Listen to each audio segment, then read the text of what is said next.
মানে সেটা না।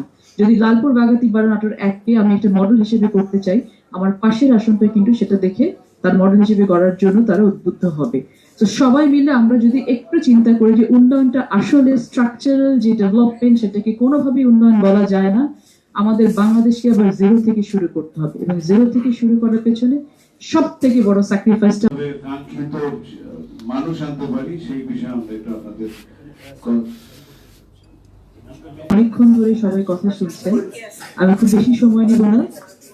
এখানে যারা বসে আছেন, মঞ্চে যারা বসে আছেন, আজকের এই চমৎকার একটি সেমিনার, নাটোর উন্নয়ন ভাবনা শীর্ষক যে সেমিনার, সেই সেমিনারে যারা সভাপতি, সাধারণ সম্পাদক আছেন, আয়োজক যারা আছেন, আমার শ্রদ্ধেয় সিনিয়র নেতৃবৃন্দ যারা আছেন, পিতৃতুল্য চাচারা, ভাইরা, সাংবাদিক বৃন্দ যারা যেখানে আছেন, সকলকে আমি আন্তরিকভাবে কৃতজ্ঞতা জানাচ্ছি যে এই চমৎকার একটি আয়োজনে আমাকে ডাকার জন্য, আমাকে এখানে একজন আমাকে ডাকা যায় সেটা মনে করার জন্য। আমি খুব ছোট করে কয়েকটা কথা বলবো। নাটোরের উন্নয়ন ভাবনা, আসলে উন্নয়নটা বলতে আমরা কি বুঝি? আমরা গত 15-16 বছরে অবকাঠামোগত উন্নয়ন দেখেছি প্রচুর। সিঙ্গাপুর হয়ে যাচ্ছে, লন্ডন হয়ে যাচ্ছে, আমেরিকা হয়ে যাচ্ছে, কিন্তু সব কিন্তু ধসে পড়েছে 5 তারিখে, কোনো উন্নয়ন কিন্তু থাকেনি। যদি আমি এই কথাটা বলি যে উন্নয়নের নামে খুব সিস্টেমেটিক্যালি, ডেলিবারেটলি, ইন্টেনশনালি বাংলাদেশকে ধ্বংস করা হয়েছে, আমি মনে হয় খুব একটা ভুল কিছু বলবো না। সিদ্দিক চাচার বক্তব্যগুলো আমি খুব মনোযোগ সহকারে শুনছিলাম। চাচা, আপনাকে চাচা বললাম বলে আপনি ওর কিছু মনে করেন না, যেহেতু এখানে যাও সবাই যারা বসে আছেন, আমি মনে করি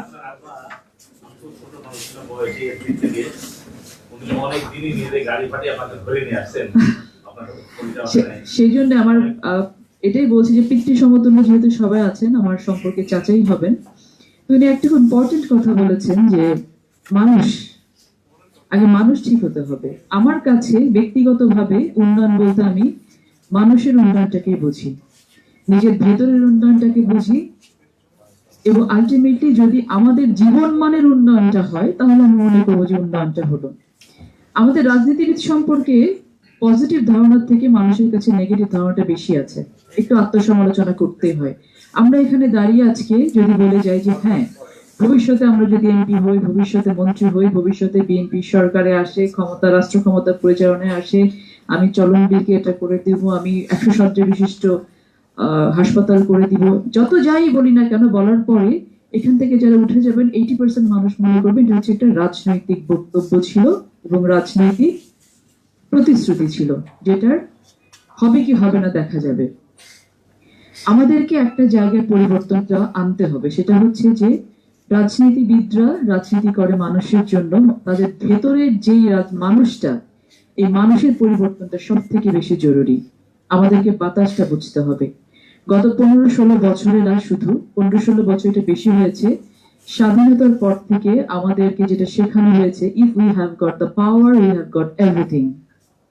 আজকে এখানে যারা বসে আছেন, বাংলাদেশের প্রত্যেকটা সেক্টরে মানুষ এখানে বসে আছেন, ডক্টর, ইঞ্জিনিয়ার, সেক্রেটারি, বিভিন্ন লেভেলের যারা বসে আছেন, সাংবাদিক, শিক্ষক, এই মানুষগুলোকে আমরা কাজ করতে দেই না। আমরা যারা রাজনীতিবিদ আছি, আমরা এই মানুষগুলোর উপরে বসে বসে বসে, ওই যে তদবির একটা কথা এসছে, আমরা তাদেরকে কোনো কাজ করতে দেই না। এই জায়গা থেকে আমাদেরকে বের হয়ে আসতে হবে, বাতাসটা বুঝতে হবে। আমি যখন ঢাকা বিশ্ববিদ্যালয়ের ল ডিপার্টমেন্টের স্টুডেন্ট, তখন আমার বাবা ছিলেন সিটিং মিনিস্টার। বহু শিক্ষক জানতেন না যে আমার বাবা মন্ত্রী ছিলেন। 1/11 সময় তাকে যখন অ্যারেস্ট করা হলো, আমি আমার ভাইবা বোর্ডে যেতে দেরি হলো, তখন একজন বললেন ওর বাবাকে কালকে রাতে অ্যারেস্ট করে নিয়ে গেছে, এই জন্য সে ভাইবাতে আসতে দেরি করেছে। ওই সময় অনেকে বলেছিলেন যে তাদেরকে কেন আপনার ছেলে মেয়েদেরকে রাজনীতিতে নিয়ে আসেন না। আমার বাবা একটা কথা সবসময় বলতে, ওরা আগে মানুষ হোক, রাজনীতিটা রক্তে আছে, যদি প্রয়োজন হয় দাঁড়িয়ে যাবে। আমাদেরকে সবার আগে মানুষ হতে হবে। নাটোরের উন্নয়ন, এই আমাদের রাজনীতিবিদদের কোনো প্রয়োজন নেই।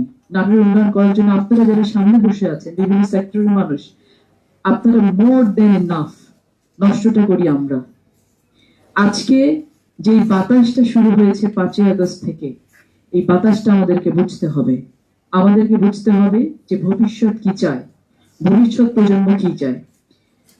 নাটোরের সুগার মিল নিয়ে একটা কথা উঠেছে, আমাদের শ্রদ্ধেয় ভাইয়ের নামটা ভুলে গেছি, উনি বলেছেন যে এই সুগার মিলের বিষয়টি একটি মামলা সংক্রান্ত বিষয় এবং মামলার রায়ের ভিত্তিতে কিন্তু এভাবে ব্যক্তিগতভাবে আখ মারার কাজটা বন্ধ আছে। সিমালটেনিয়াসলি আমরা একটা অলরেডি প্রপোজাল দিয়েছি যে তাহলে এই আখ চাষিগুলোর কি হবে, তাদের জন্য একটা যেন কোনো ব্যবস্থা করা হয়, সেই বিষয়ে কাজ চলছে। উত্তরা গণভবনের কথা এসছে। উত্তরা গণভবনকে 2014 সালে উত্তরা গণভবনকে উন্নয়নের নামে ভেঙে চুরে তছনছ করে দেওয়া, সিনেমা হল করার একটা পরিকল্পনা চলেছিল। I was the filing lawyer of one of the public interest litigation, যেটা আমি সেই উন্নয়নের নামে নাটোরের উত্তরে গণভবনের যে হেরিটেজ, তার যেই একটা নিজস্বতা, ঐতিহাসিক নিজস্বতা, এটা আমি বন্ধ করেছিলাম। আমাদের রিট পিটিশনের আরেকটা ইয়েটা ছিল, যেটা যে এটাকে এর নিজস্বতা বজায় রেখে একটি ঐতিহাসিক যে একটা ইম্প্যাক্ট এটার আছে হেরিটেজ হিসেবে, এটাকে আমরা যেন উন্নয়নের দিকে নিয়ে যাই, সেই জায়গাটাতে কাজ করার জন্য, যে কাজ এখন আমরা শুরু করতে পারি নাই। এভাবে অবকাঠামোগত অনেক উন্নয়নের কথা আমরা নাটোরে বলতে পারি। নাটোর বিখ্যাত কাঁচাগোল্লার জন্য, নাটোর বিখ্যাত বনলতার জন্য, আমি আমার নাম যেখানেই যে বলি শুনতে হয় নাটোরের বনলতা। এগুলো আমাদের অনেক ভালো লাগার জায়গা, কিন্তু ভালো লাগার জায়গাটা তখনই হবে যখন আমরা সত্যিকার অর্থে নাটোরের উন্নয়নটা করতে পারবো। ইটস এ হিউজ করাপশন নাটোরে, আমরা কেউ এটা নিয়ে কোনো কথা বললাম না। রন্ধ্রে রন্ধ্রে দুর্নীতি ঢুকে আছে নাটোরে। আমি যদি শিক্ষা প্রতিষ্ঠান থেকে শুরু করে, ব্যবসা প্রতিষ্ঠান থেকে শুরু করে, এই যে নিয়োগের কথা বললেন আমাদের সাইদুল চাচা, যে বিভিন্ন শিক্ষা প্রতিষ্ঠানের নিয়োগ, এইগুলোর পেছনে যে পরিমাণ করাপশন হয়, কে করে? আমরা করি এই কারাপশন করি।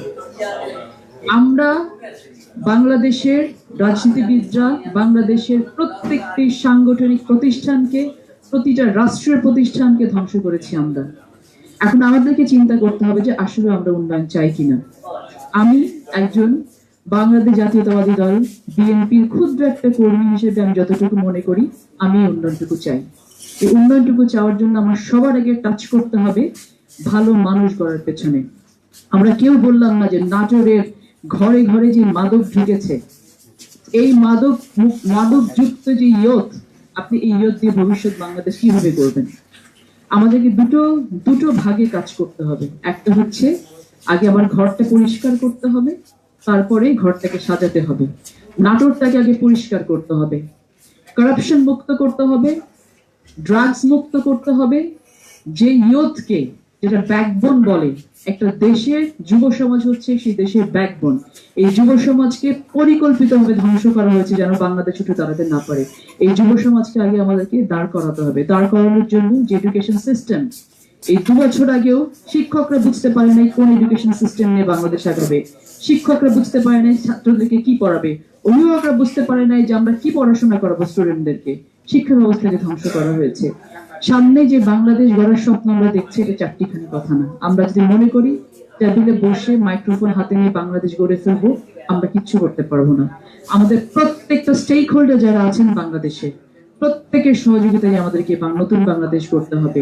আমরা রাজনীতিবিদরা একদিকে যেমন ধ্বংস করতে জানি, তেমনি এটাও সত্য যে যে কোনো দেশ, যে কোনো রাষ্ট্র রাজনীতিবিদ ছাড়া কোনোভাবে দাঁড়াতে পারে না।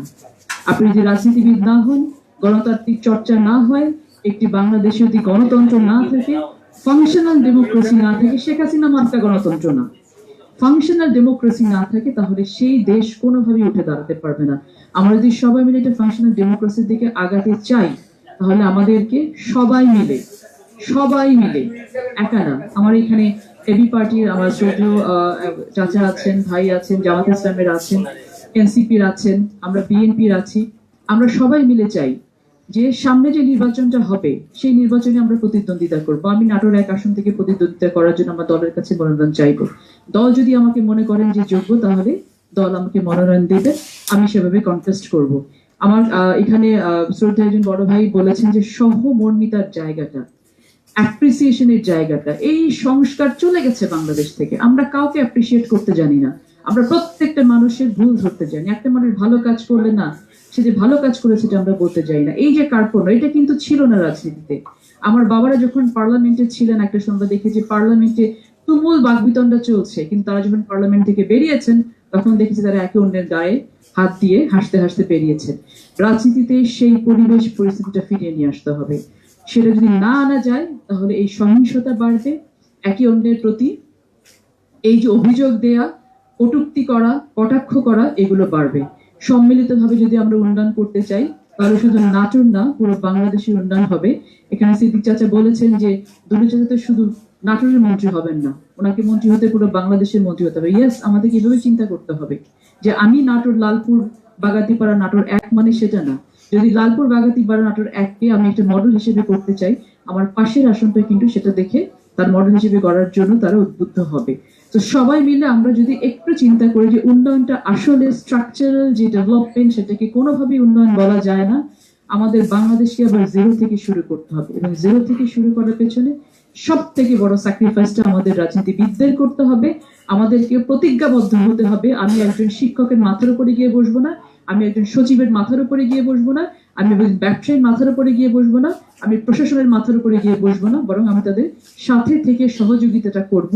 যে আমার ওই সেক্টরের অনিয়মটা হচ্ছে, আপনি আমাকে সহযোগিতা করেন, তাহলে শুধুমাত্র আগাতে হবে। এবং সবার আগে মানুষের মনোজগতের ওই পরিবর্তনটা আনতে হবে যে আমার কাছে পাওয়ার আছে মানে আমার কাছে সব নেই। এটা খুব সহজ হবে না। মানুষের মনোজগতে যেটা ঢোকানো হয়েছে যে তুমি পাওয়ারফুল মানে তুমি যে কোনো কিছু করতে পারো, যে কোনো দুর্নীতি করতে পারো, সেই জায়গাটা থেকে আমাদেরকে বেরিয়ে আসতে হবে।